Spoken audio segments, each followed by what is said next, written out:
Phil Smythe leading the team 20 years ago? Yeah, I think everyone that played for Phil loved playing for him. I think his biggest asset was he knew how to get the best out of everyone on the team. He was always promoting the positives about the group, and as we said, that 2002 championship wasn't expected to do much, but he was able to get us in the right frame of mind. We're playing really well when it mattered at the end of the season, and when we get together, we refer to it as the championship that we stole, because we weren't supposed to do it, and the role players did a really good job, and yeah, we got through.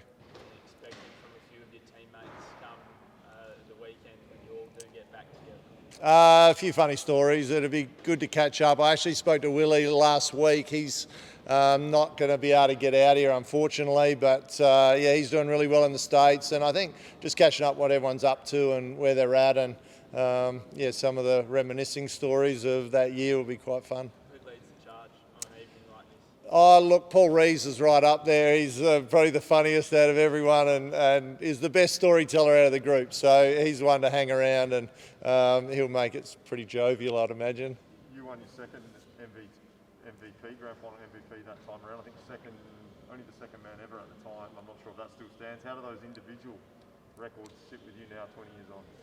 Oh, I think you ask anyone, that it's more the team kind of celebration. It's great to get that, and it's good to play well in those big games. But for me, my biggest memory of that game is Rupert Sapwell coming off and having 19 points or 18 points in the first half, and they're the sort of players that you need to win those big games. So, I mean, Willie Farley, Catalini.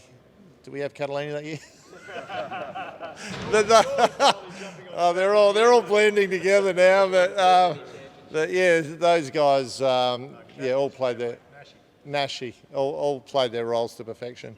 Brett, you did play in a golden era. You know, I think it was Titletown, late '90s into the early 2000s.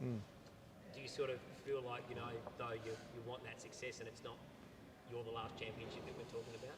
Yeah, look, I've still pretty close with a couple of the Crows boys, and we look at they're going back to '98 and we're going back to '02. It's a long time, and yeah, it'd be great to get the championships back here in Adelaide. And I think the big difference probably over the last 20 years is that when we were winning, we were able to keep a really good nucleus of players here, and we probably haven't been able to do that over the last 20 years. And if you also look at our import combination of KB and Darnell, and having guys like Willie in here, then we had some very special imports at that time that probably haven't been able to replicate in the last 20 years as well.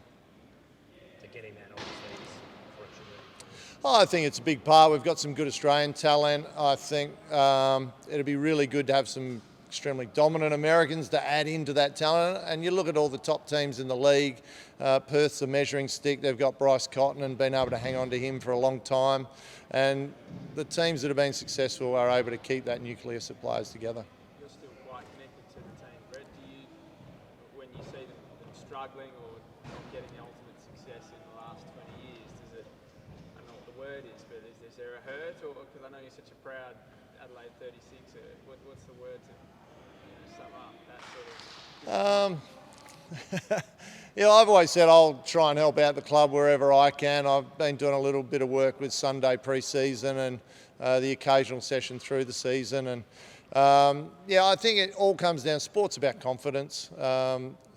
They've got a fair bit of talent in this team. It's all about getting that confidence. And I think I was just talking to Mitch before, and the next couple of games is a really good opportunity to get some confidence up before heading over to Melbourne, and it'd be nice to string a couple together, and that'll help build that confidence. You or anyone else from the championship team going to get a chance to have a word to the players this week? I'm not sure. I spoke to CJ last week, haven't spoken to him this week. I'm not sure what our involvement will be on the night, but yeah, we're looking to come along, have a bit of fun and reminisce. It should be good.